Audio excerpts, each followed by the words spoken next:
It's Friday, January 9th, 2026. This is Ashton Ellett here with another installment of the Two-Party Georgia Oral History Project, sponsored by the Richard B. Russell Library at the University of Georgia. Joining me today here in Atlanta, Georgia is Mr. James Carville.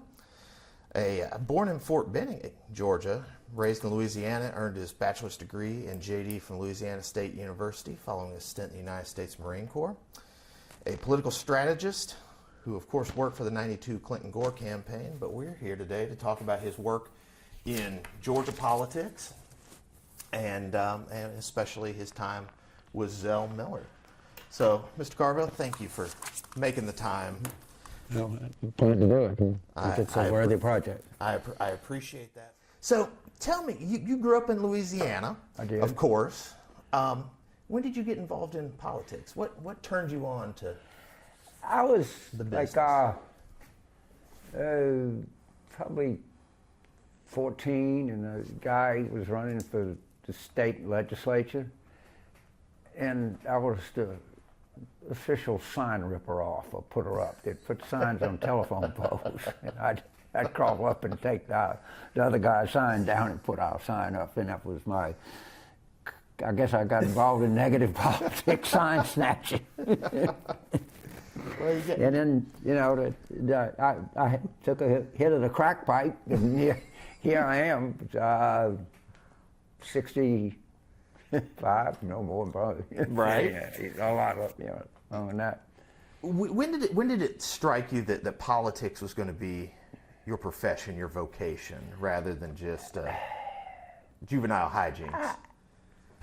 It's a good question. I went to law school because, I don't know, it's just people expected, you talk all the time, why don't you be a lawyer? But it was, I graduated and I was working for a firm in Baton Rouge that was very political, and I just kind of segue out of practicing law, which I was never enjoyed or never any good at anyway. And I started working for a local firm, and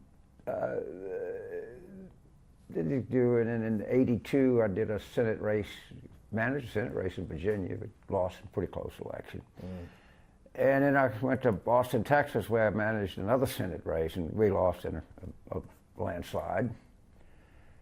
And was that the Lloyd Doggett? That was race? Lloyd Doggett. But then I just knew what I wanted to do, and then worked in Pennsylvania for Casey in '86. We won it, and then I just started winning left and right, and it's good. Right. And after President Clinton was elected in '92, I shifted my focus to international campaigns. I think I worked in 22 different countries. Oh, yeah. Wow. Could give you a dissertation comparative. Politics.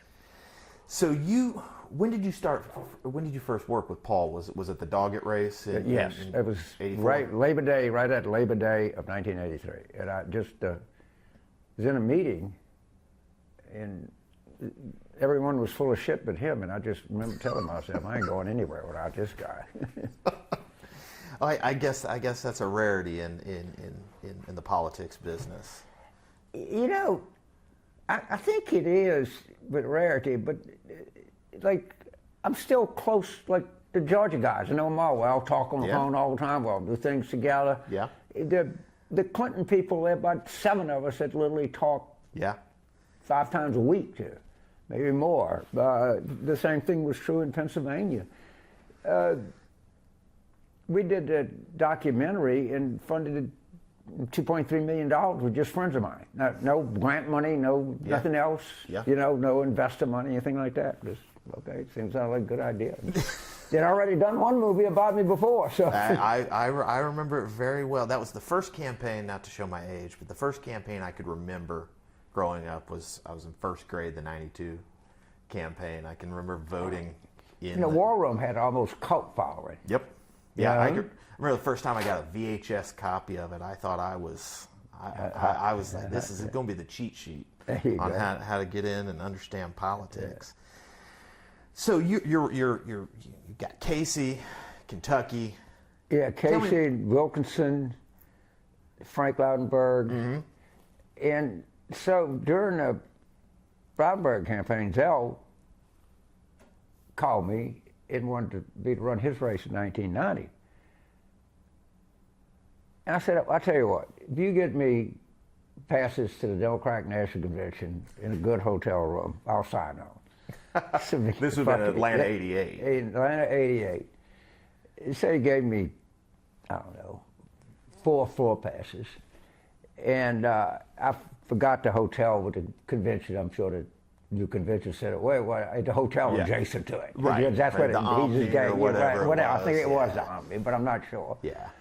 And it was when the Pennsylvania, so there with all the Pennsylvania people, of course, we had all the unions. Well, his case was now governor. Right. So we printed about 200 floor passes to the convention.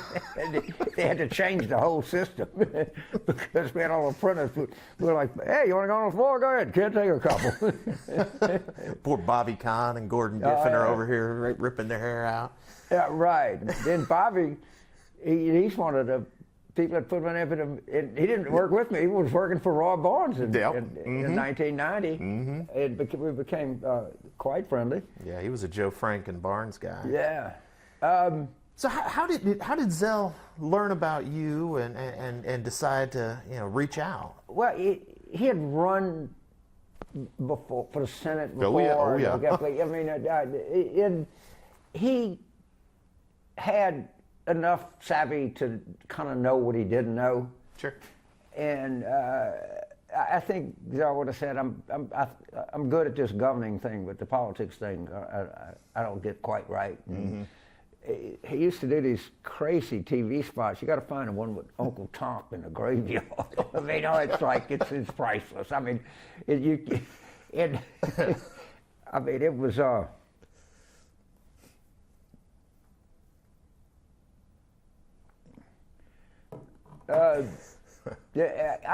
People after it became somewhat aware of me. Casey, after Wilkinson, everybody kind of because it was such a unexpected, come from behind, landslide. But I wasn't. I was respected among my peers, but I was not yet James Carville. Sure. Okay. Yeah. Sure. Well, what were your first impressions of Zell? Well, I like Zell because we had so many common interests and experiences. Okay. Yeah. Sure. Southern guy. Mm-hmm. He's a huge baseball fan. Mm-hmm. Very knowledgeable. Loves country music. He was into politics. He was a very good conversationalist. Mm-hmm. It's funny because I had with Mr. Casey, I didn't have a rapport. It was kind of Wilkinson, but with Zell, we almost became friends. I see. And that's not always the way with clients. Yeah, it's not always the way, but he was so kind of like me, and he was so North Georgia. And in many ways, Zell was kind of provincial. But sure. And he went back. I mean, I went to see him at Young Harris College. He had no fucking intention of living in a condo in Buckhead. No. That never crossed his mind. No, in a lot of ways, he was very simple, straightforward, but very complex, complicated. Well, the thing about him too is, this is not my end of it, but he knew Georgia state government. Mm-hmm. Okay, I mean, and that's an advantage if you're going to be governor, that you understand, what wheels of power you grease, and Oh yeah. But I think he was just kind of almost born to be governor of Georgia, somewhere now. Right. So, you agree after you flood the '88 convention with the Pennsylvania folks. How did you approach that '90 campaign as a consultant? We're just this. If there's one thing, people give me a lot of credit. Honestly, I don't think I deserve it. I'm slightly sheepish about it. But the one thing that I would take credit for, the truth is, I'm probably the father of the lottery, particularly in the South. Okay. Because in Kentucky, The whole Zell story starts with Wallace Wilkinson was running for governor, and he was a wealthy guy, was very rural, perfected the back then college bookstore model where you buy your chemistry book for $30, they buy it back from him for 10. Oh, and yeah. then the other guy could pay 15. Yes. I know that game. And he had money, and we decided that we were going to do education was going to be our big issue. We actually had brought in a couple of education consultants, and we were having this meeting, and his wife, who was very in a good way, friendly and in a good campaign, and she said, well, you big shots can sit here all you want. My sister's from Dallas, and we're going to go out and campaign and get some votes. And okay, good idea. See you later. So they come back, and we got all the consultants, and we got papers, and we going over, with fucking maps and something, and figuring out how we were going to sequence the plan, and then where we would take it and stop. And so they'd come in. They said, well, what kind of day you had? He said, something interesting happened. There was 3 roofers in, I won't say Winchester, Kentucky, but somewhere it doesn't matter. And so this interesting happened. I yelled up and I said, would you please vote for my husband? And he says, well, what the hell is your husband running for? He says, governor. He says, what's his name? Wallace Wilkinson. Never heard of him. And as they were walking away, I said, tell your husband this. We had to go to Cincinnati. We waited in line for 45 minutes to buy lottery tickets. Why don't we have a lottery here in Kentucky? And there was no state lottery south of, well, I guess Kentucky was a border state, but there was no. And so I said, shit, maybe we ought to put this in a poll. And somebody said, okay, let's put it in a poll. Well, come back in a poll. 73% strongly wanted. Holy moly.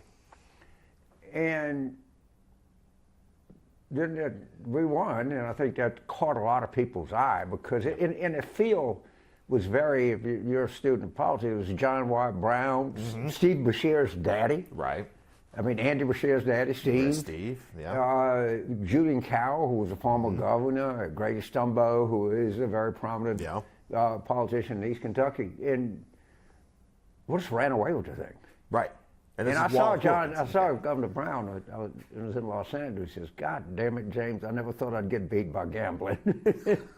And then we come to Georgia, and Zell decides they're going to fund the Hope Scholarship with it. And when I went to the University of Georgia, I was there last March, I guess it was, and everybody knew of Zell, they knew the Hope Scholarship, they knew the whole thing. So I will take some credit for the expansion of the state lotteries around the South, and a lot of people don't like it. It's equivalent to a regressive tax. You don't have much of a chance to win, but you know what? It's educated a lot of people. Well, I mean that is undeniable.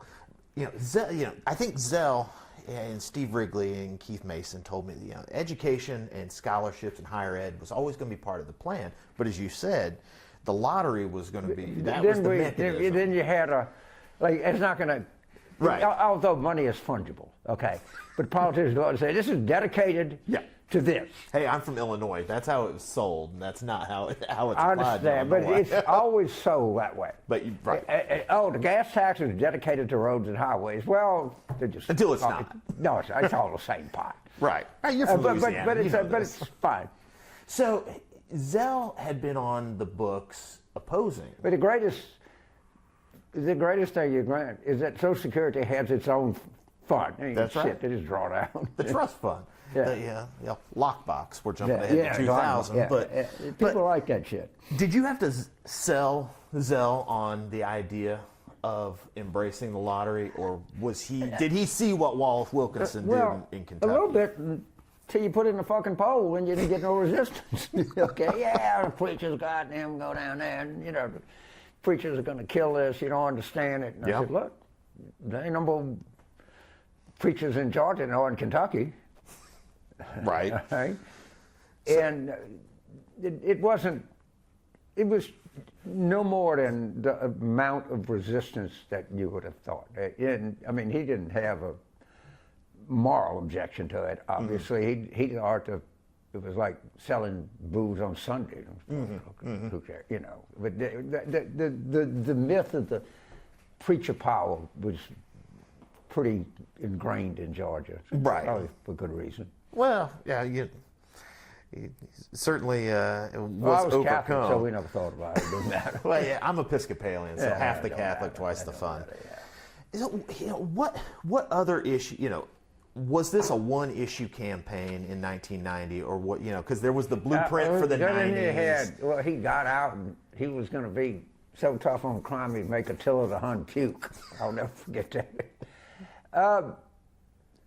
And he liked to waver some.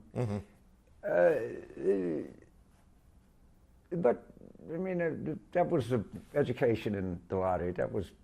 Right. That's what drove the whole enterprise. How much, you know, we talked about Roy Barnes. Roy was in the in that primary, but the chief opposition was Andy Young. You know, Mayor Young, Ambassador Young. What were those dynamics like, and how you packaged Zell as a candidate? Well, communicated? you'd have to ask Keith, probably remember better, or Steve. We had substantial establishment black support in Atlanta. All right, it was, even though it was Andy, and I want to say we got somewhere between 20 and 25% of the black vote against Andy. Which is, You'd I have mean, to look. You'd yeah, have to look we it could up. go back and I'm look. pretty sure I'm right. And it wasn't. I mean, I've been in a lot more Sure. brutal races than that. I mean, it was. They kind of knew each other. They kind of liked each Sure. other. We were not comfortable Same attacking the black guy, generations. you know. Right. And so you were kind of careful, and then we weren't going to lose. Right. You know, So that helps. that, That helps. do you recall Zell's one-term pledge at all? Yeah. What was that all about? It was. It had to be a it's not Zell idea. sales. I mean, first of all, it was really, really fucked up. And when the court threw it out, everybody in Zell land just said, "Oh, thank God." Okay, and it was like a sales tax on some thing, and it was a target. What was that? Was the the sales tax, groceries, or I forgot what it was, something. but it was something that you just couldn't implement. the courts? One of those things when you're happy when the judicial branch bails you out. Saved, yes. I'm eternally grateful to the judiciary of the state of Georgia, because that thing, I don't remember the details of Steve Keith Wood. It was really fucked up. So in that primary campaign, Zell doesn't get to 50, and it's a runoff. Does that change anything from when you go from a primary to a runoff, or is it like at halftime where if you're doing the right things, you're doing the right things, or do you make adjustments? I don't know that we were dramatically, strategically different in the first round than the runoff, or even the general election. Yeah. All right, I don't, as I recall, we're pretty consistent. Yeah. On education, the lottery, something different. You know, we sold the lottery as a new way to think of things. Sure. But they always it's just raise taxes when they want to. Well, how about let's try a new way? Let's have a lottery. Right. Because we have a vision for the future. That's a tax you can opt into, or opt out. Hourly workers waiting in line for an hour and a half to throw their money away, but it was a new vision. So Johnny Isaacson, this is Georgia in 1990. Right. This is not Georgia in 2018 or 2020. Everybody kind of liked Johnny. Yeah. Okay, I mean, usually in politics, no one disliked Andy. Or even Barnes or Bubba McDonald or anybody. I mean, Right. it was a very much different world Yeah. than it is now. Yeah. But I don't. I became kind of friendly. I went to dinner with Senator Ashton a couple of times. It was a it was a different kind of campaign. Now that you got me to think about it, because I mean, a lot of politics. I hate those motherfuckers. We're gonna get over. So if I got to lose that son of a bitch, I'm gonna throw up. You didn't have that level of vitriol. You know, the Republican Party was just starting to emerge. And you know, Isaacson was a buckhead Republican. You know, he didn't like Trump at all. It wasn't. It was different. I mean, that's all I can say. It was a different era and a different time. Well, when you can pinpoint a single moment in a campaign, the Temple debate. When in the Temple, oh, you tell my daddy, yeah, you can tell me, you can attack my daddy, you can do, yeah. Were you at the Temple that night? Yeah, like yesterday. What do you remember about that debate, and how much I can you coach Zell on you this? know, well, of course, Bill Nighat, the news god, okay. Oh yeah, WSV. Good for him.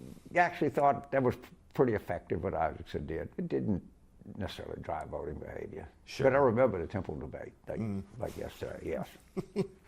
I think Paul told me that Jay Morgan, who was managing Isaacson's campaign, he said, Jay got under my skin.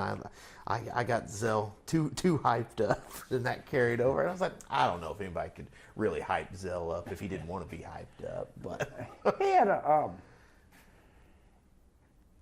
he had he was always aware that he was in the mountains. I don't give a fuck if you're in the mountains of South Georgia. That don't make a shit to me. But he was very, and he was very, thought everybody was prejudiced against mountain people. Right. Joe had a little bit of a chip on his shoulder about that. He thought everybody had read Deliverance and thought that was North Georgia. Well, that's when they said, remember the novel Primary Colors? Oh, they yeah. described me as he looked as though he was sired out of a love scene in the film Deliverance. By Anonymous. Yeah. It was Joe Klein? Anyway. Joe Klein? Yeah, I think he was. I remember that was in the book. Yeah. I talked my mom into buying a ticket and taking me when I was in 6th grade because I couldn't buy a ticket myself. So, tell me about election night, and what's election night like for a consultant? It started in the first primary.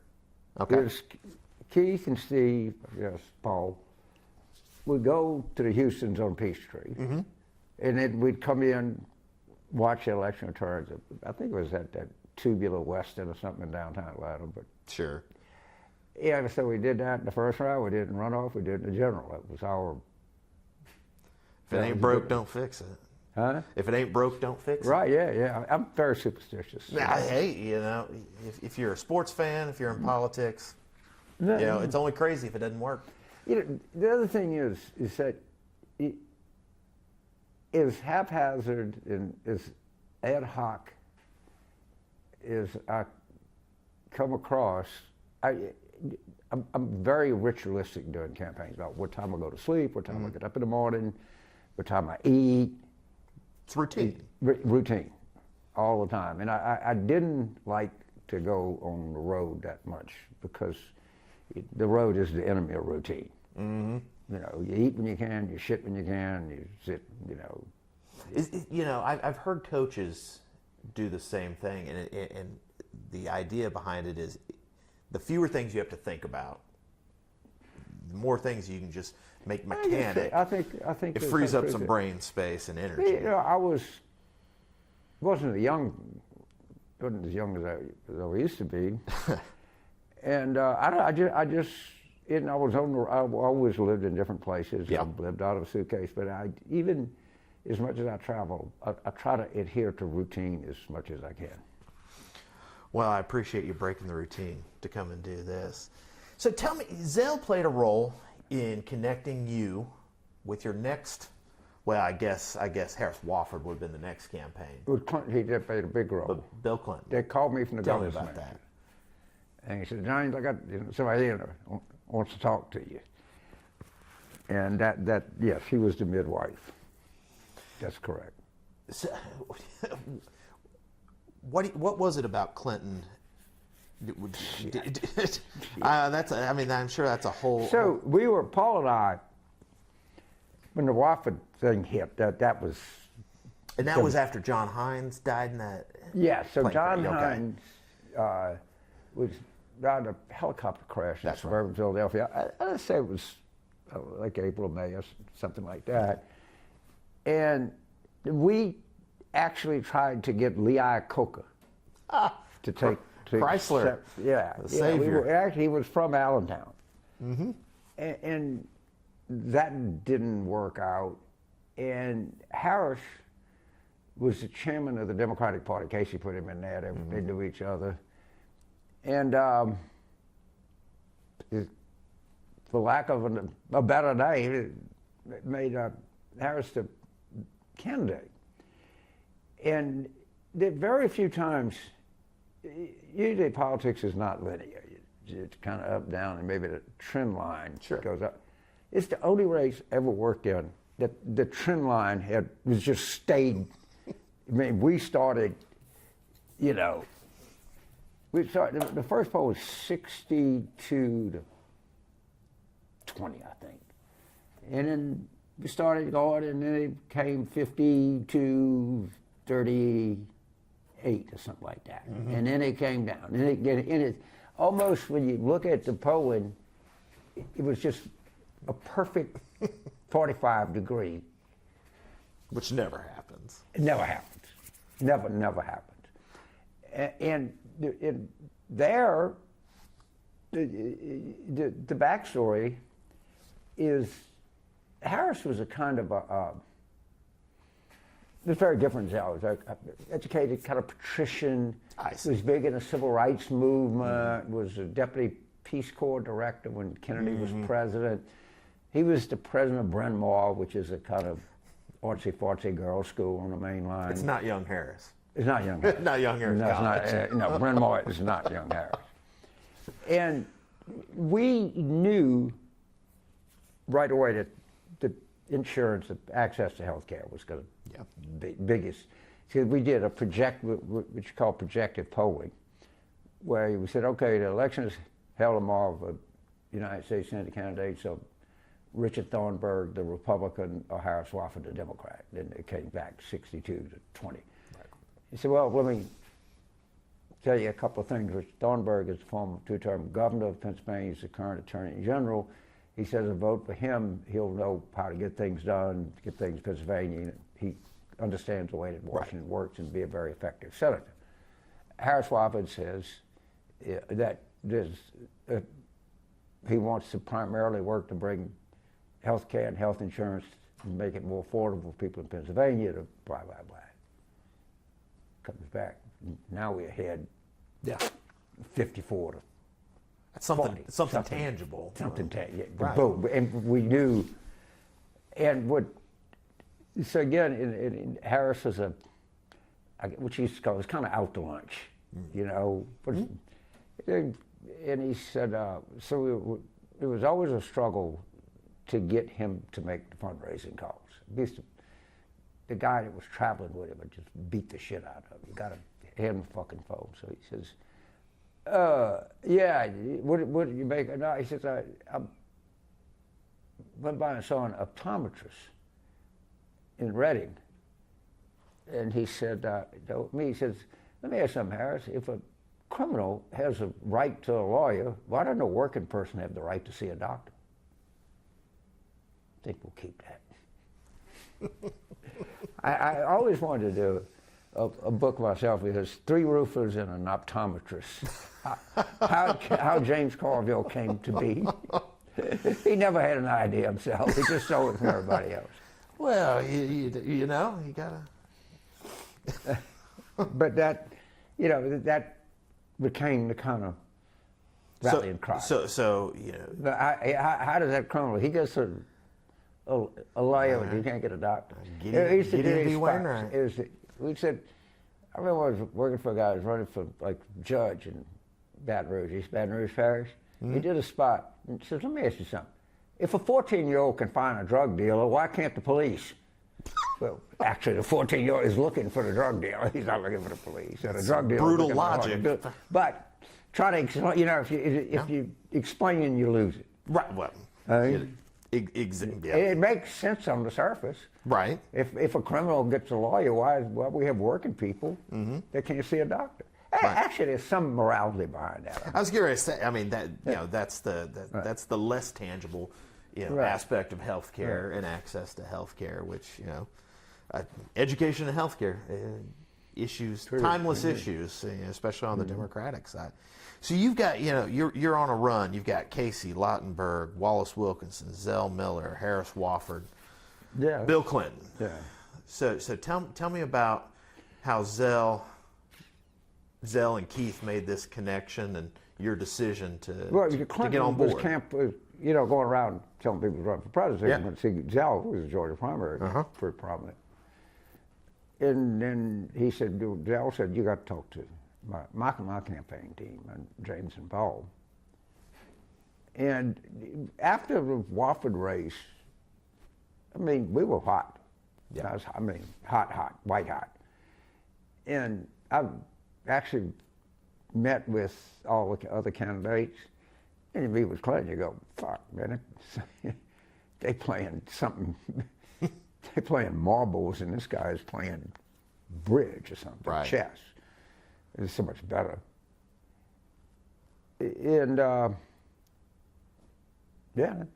Were you approached by any of the other 92? Yeah, Songus, all Bob Kerry, Tom Hawkins. I don't know if Songus ever approached me. I don't know if your style and Songus's would have. Yeah, it's kind of different people. Yeah, kind of different. Well, what was Zell's relation? They were close. They were Southern governors, knew each other from Southern Governors Association. What role did Zell and Georgia play in that '92 presidential campaign? It was funny. We were in New Hampshire, and it was like, I don't know, 4 o'clock, and I went to check the flight schedule. I could actually, if I left, I was in Manchester, I could get to Atlanta that same night. And I said, fuck it, there's nothing left for me to do here. I'm going to go to Georgia and start working on the ground. And we actually lost New Hampshire by not more than just a little bit. But we were able to claim victory, which is another valuable lesson. And we were on Stompton, Georgia primary. We'd lined up, I always say, go around and get the list of black leaders to go see. Yeah. And we kind of knew once we headed south, we were going to be in pretty good shape. Right. That the SEC primary, I guess. It was huge. That came in '88, but then carried over. You cannot, to this day, the most important voting bloc in a Democratic Party is far and away Southern blacks. And I always tell people, they're not that liberal. Jim Clyburn said, most conservative person I ever did in my life was my daddy. And people would come down and have all of these talking points, and Elizabeth Warren or somebody like that. Didn't move them. Bernie, never much, but they like kind of colorful, roguish, somewhat moderate politicians. I mean, they bailed out. They saved Joe Biden's campaign. Sorry, they had no campaign to it. I mean, that literally had no campaign. That trajectory it was until South Carolina and then Super Tuesday. But he didn't have any storefront offices. Well, 2008 with the Obama, Hillary. If Obama had not undercut Hillary's support among Southern African American voters, and he had to do it. I mean, she was ahead. The Southern blacks liked the Clintons. I mean, right? She'd have beaten anybody else easily. Oh, absolutely. So '92, that's Zell's first national convention keynote speech. How did that come about?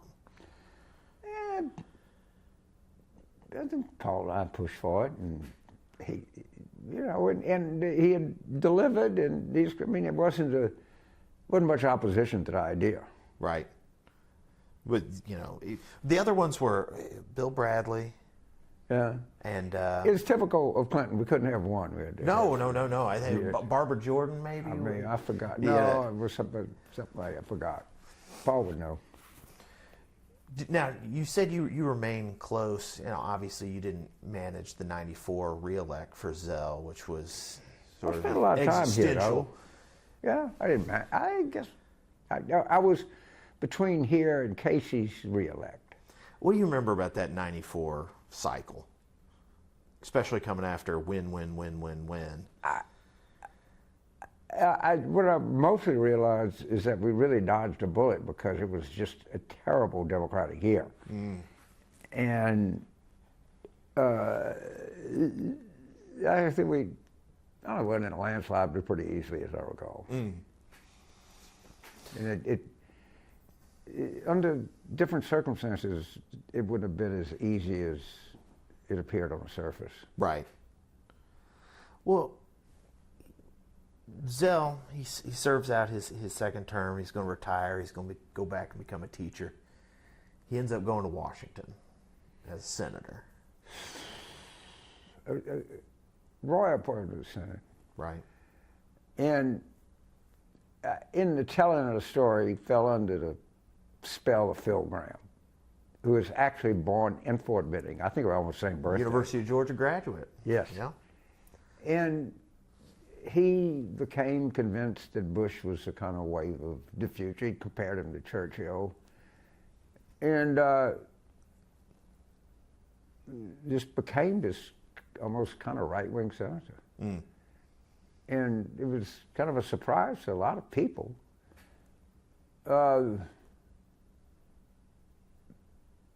Did that hurt your relationship? It did. It did. I was pretty pissed, but we reconciled very affectionately toward the end.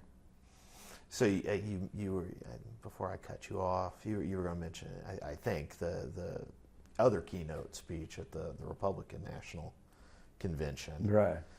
What was that? What was that like for you and Paul to see that sort of transformation? Paul was more. I think it's fair to say that Paul, it had he tortured him because he was very close to Al. He really liked him, respected him.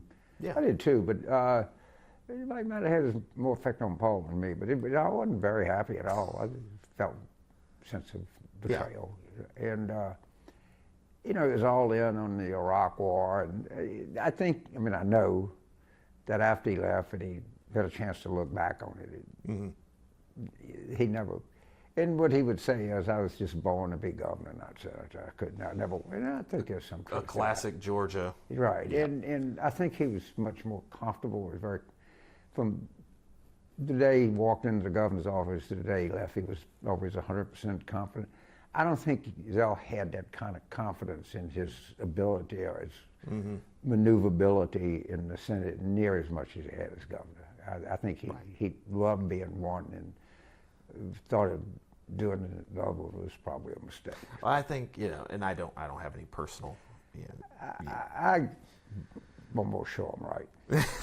Well, I think Brian Kemp probably had the similar conversations and introspection, and do you want to go to Washington and be a senator, or do you want to And he'd have had a brutal primary, to say the least. He might have won.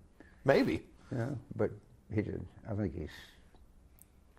Well, when you look back on Zell's legacy, what do you think his legacy is? Is it one word? Well, one of the things that we tried is to change the flag. Yes. Yes. Tell me about that whole the genesis of the notion trying to carry it out. I remember the Olympics were coming to Atlanta. That's right. That's right. And we looked into it, and the flag was racist at its origin. It just was. And we thought it would be forward-looking, or he did, Zell did. And it turned out to be people didn't want to change it. Now, did you do polling on that issue, or? I don't think we did until it was too late. until it was too late. Well, why do you? I find those neo-Confederate symbols to be reprehensible, but I'm probably not the first person to talk to it about. Well, that's I was with Governor Barnes 2-3 weeks ago. Yeah, the same question was, what's your legacy? He's like, I know what my legacy is going to be. I was the governor that changed the flag, and I lost for it. He's like, it was the right thing to do, and Governor Perdue changed the flag, but he didn't change it back to the '56 flag, right. Which I think Roy, it was a good compromise. That's which pissed off a lot of his supporters on the right, the flaggers who And it's funny because Mississippi took it down without controversy. Right, with Tate Reed. It's a beautiful flag. It's a great flag, the Magnolia on there. Yeah, it's a beautiful flag. One of the better looking state flags there. Yeah, it's fantastic. Yeah. Zell, how do I ask this? Zell is a very unique, singular character in Georgia politics. He's part of a colorful trend, but he's very. What's his place in Georgia politics? Or Southern politics? I would, of course, you would say this, but I think really high, and he, it was the zigzag Zell, which to some extent was kind of earned. Back from the 80 campaign. Right. And, he kind of started in the 60s, is never comfortable with it, a little bit of a nod to segregation. Sure. I think that his legacy, now you got to remember that he was Lester Maddox's chief of staff. Mm-hmm. And one of the things that historians and people that knew Georgia politics well was actually Lester Maddox was not a bad governor at all. He did for all of his Pickwick and axe handles, and he did some.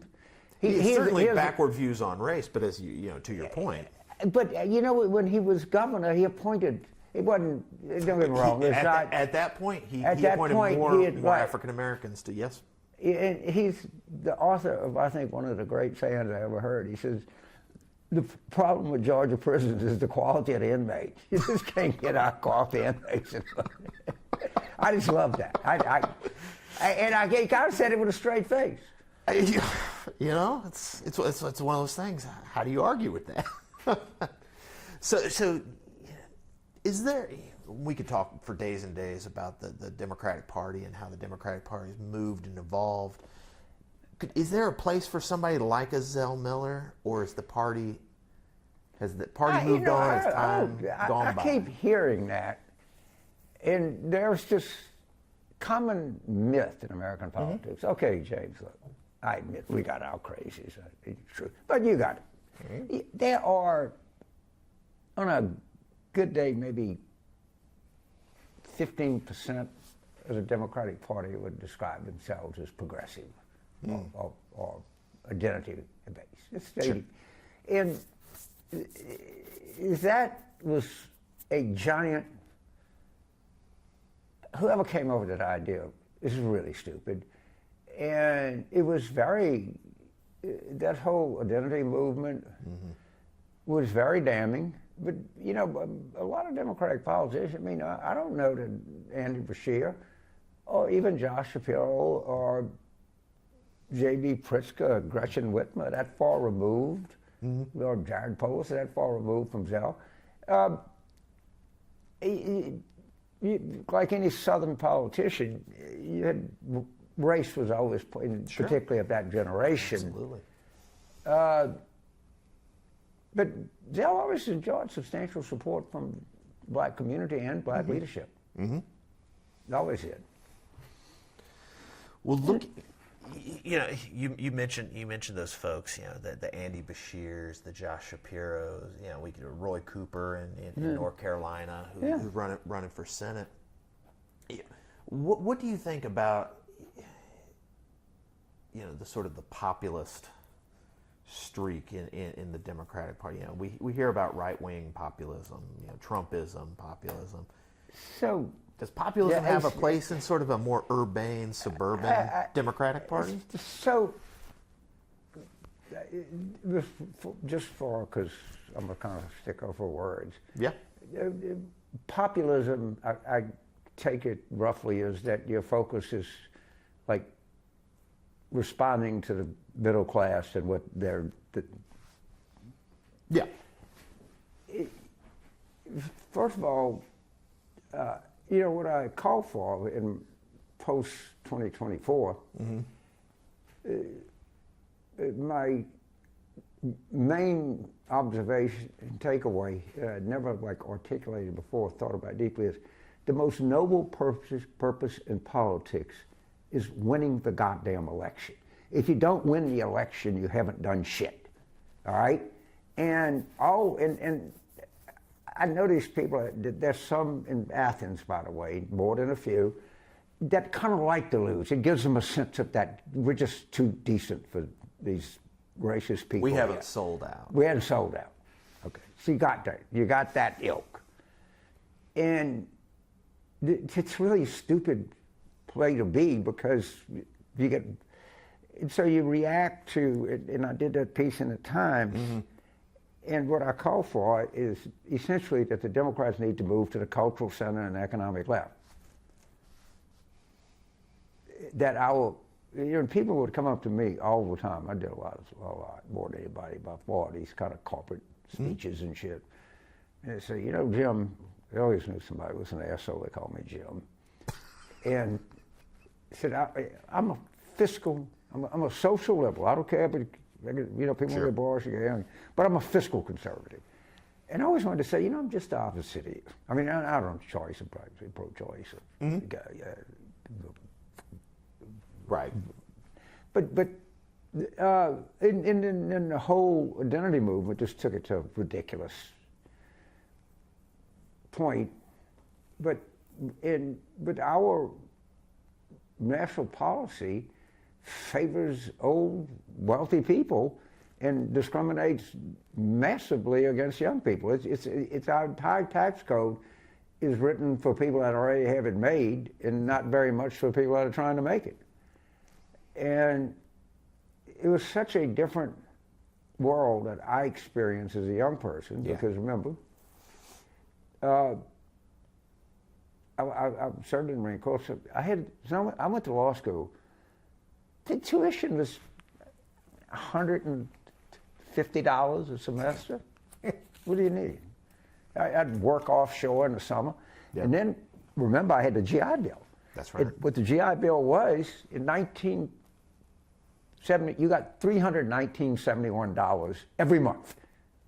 And you could do what you wanted with it. You could buy textbooks, you could hire a tutor, you could go to French Quarter, you could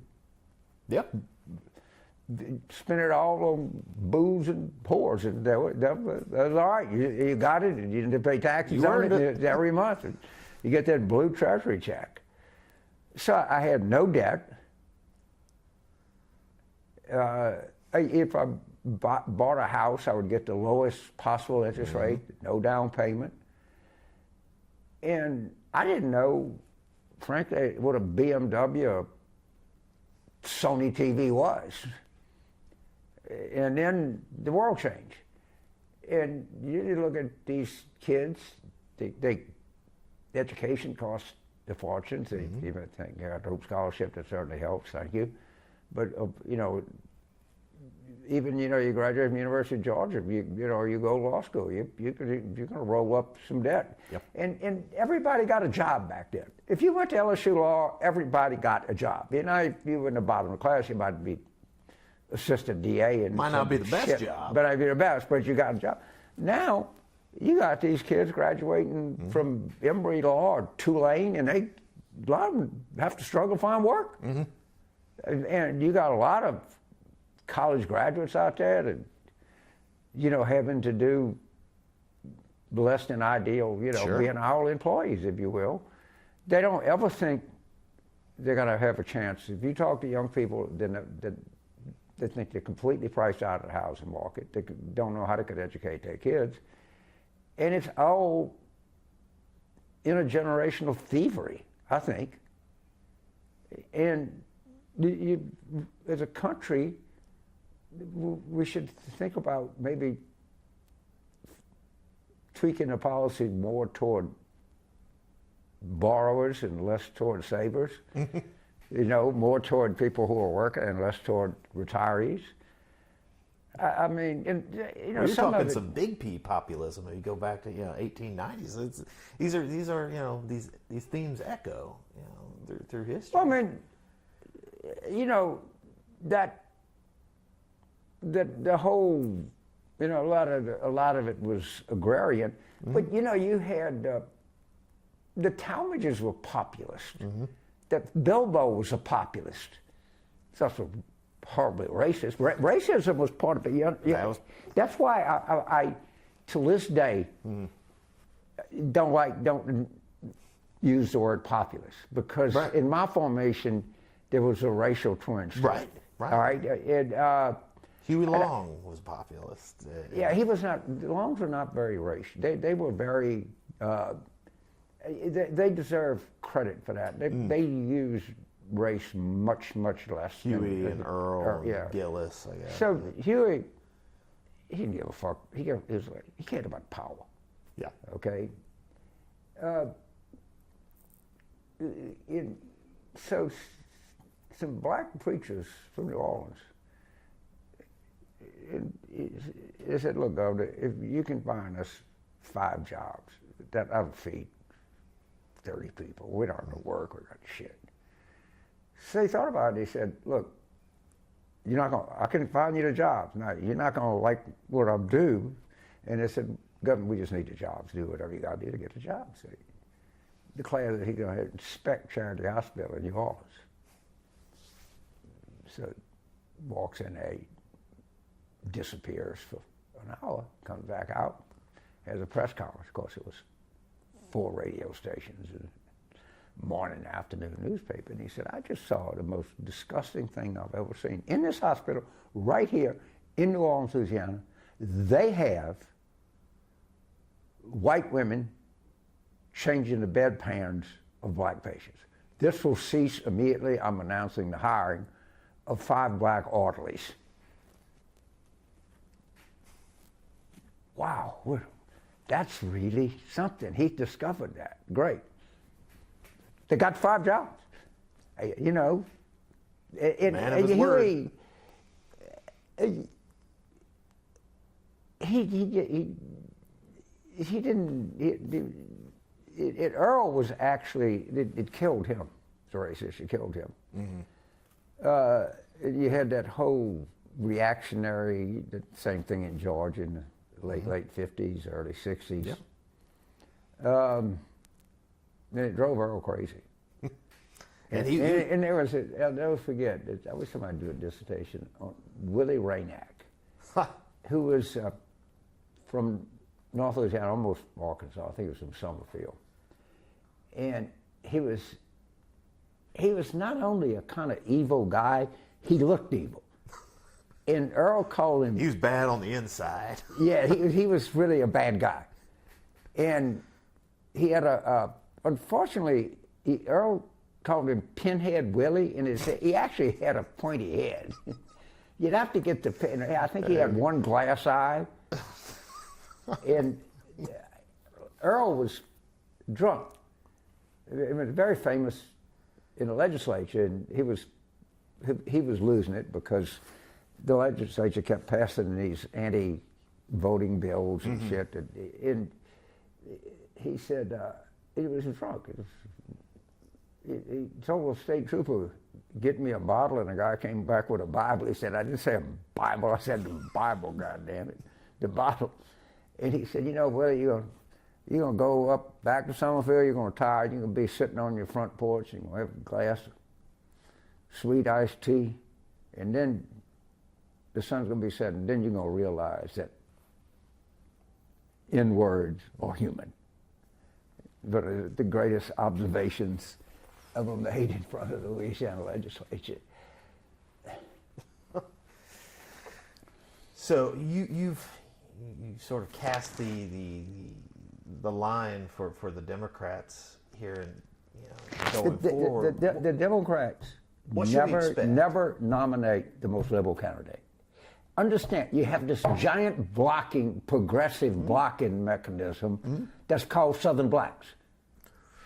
The faculty lounge shouldn't have any fucking voting power in the Democratic Party. So the social media line, the progressive line is the DNC rigs. Who cares? Who's going to go and take the trouble to rig it? I mean, it's like they said of... To your point, you don't have to rig it because there's a It voting. doesn't matter anyway.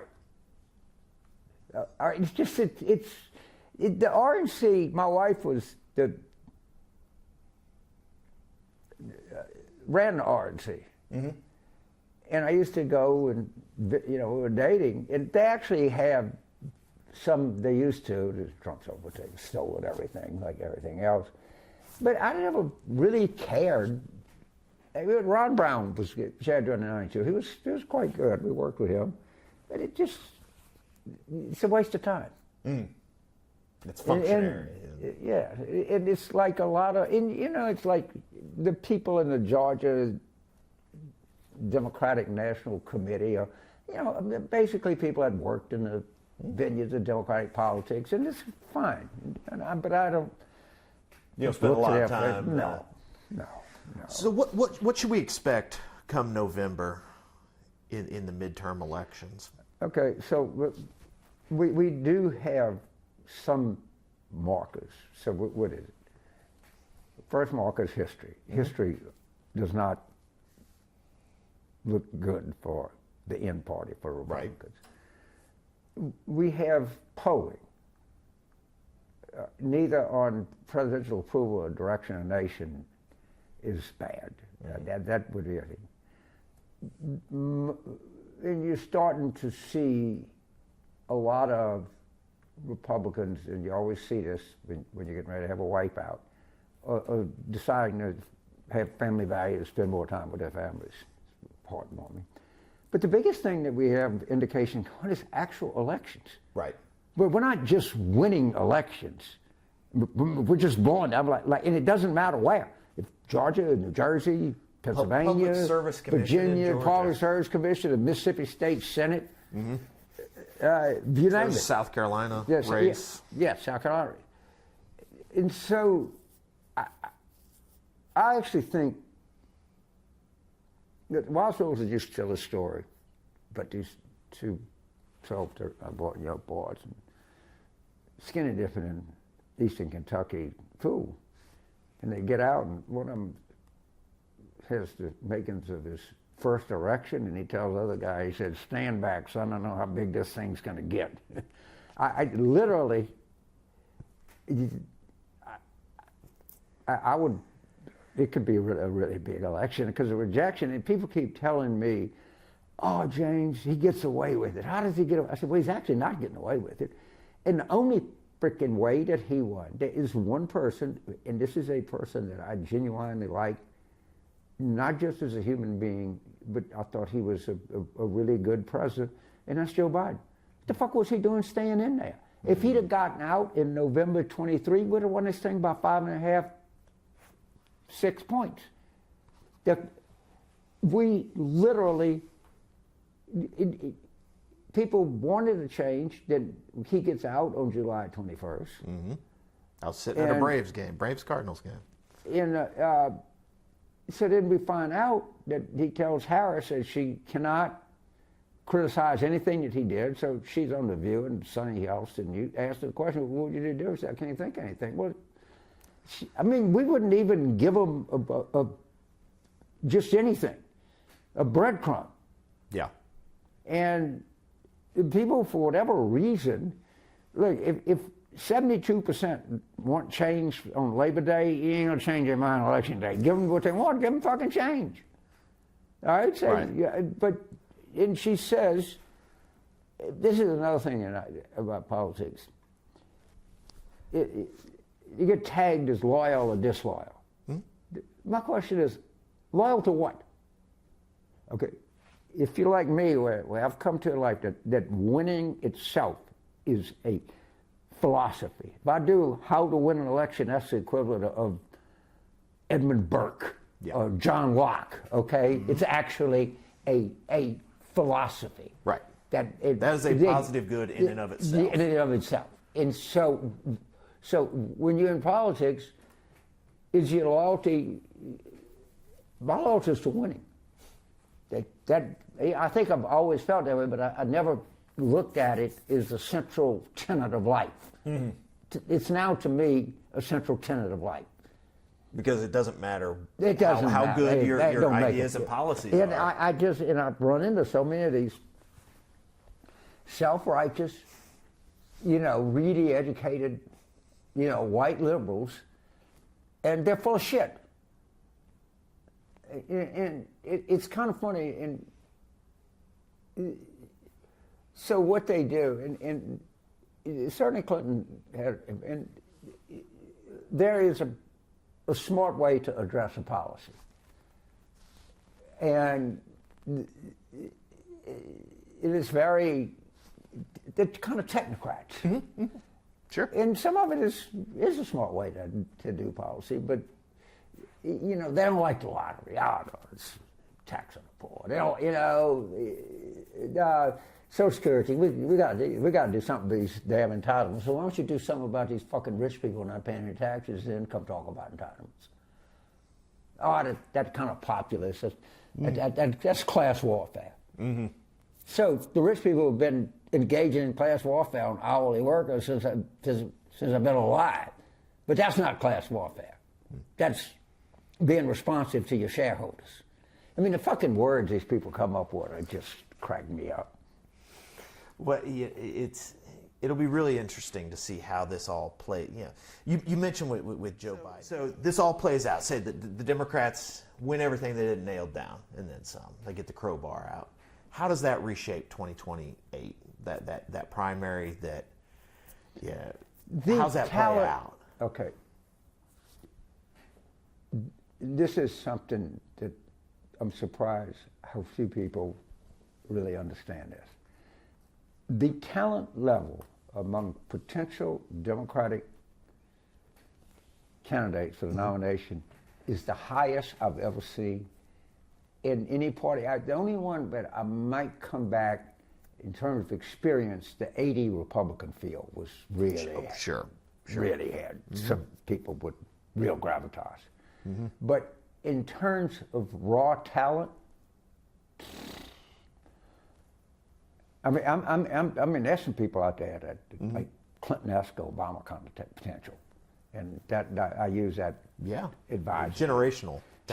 But it's like four, maybe and some that could be, and some that I think are generational talent turn out to be not so good. Some that I think maybe were good but not generational turn out to be generational. Right. Well, I guess we'll find out. But the big thing is, so let's play political strategy here. But James, the image of the party has never been lower. It's the lowest of any party. Sure. But we're not losing elections. And the reason, and if you stop and you think about it, why is the image of the Democratic Party so low?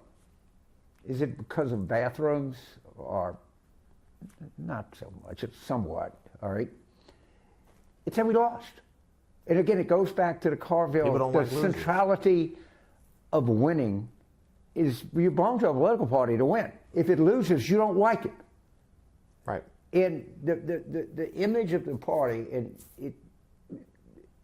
and I can see how people do this. If I go do a focus group in West Georgia somewhere, All right, and I'll get 12 people.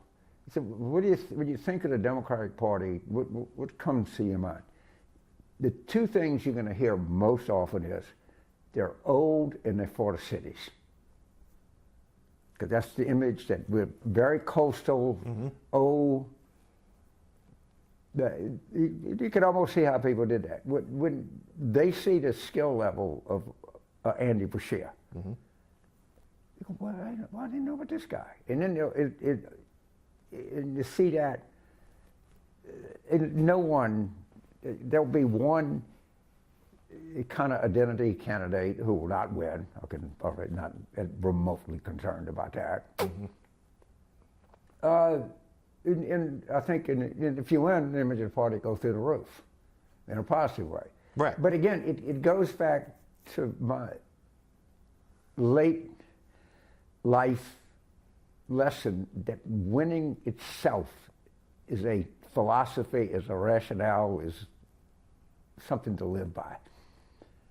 That's what this way. I think that's a good place to leave it, James. James Carville, thank you so much for doing this. It means a lot to me, the Russell Library, Keith Mason, Steve Riley, all the Zell Miller crew. Thank you for your time. Well, thank you. I mean, it's great to have. I'm so glad y'all doing this. Yeah, And I mean, there's a lot. Zell, unlike the polling in the 91 Pennsylvania races, his line, I think it certainly ends.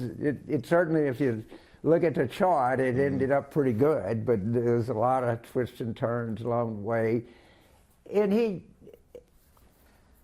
would get these ideas, and we'd have to like, no, you don't say that. Yeah, just he said, y'all want me to go be specific or just go out there and lollygag around? Just go lollygag around. Whatever you do, don't be specific. You'll kill us. Well, fantastic. Thank you again.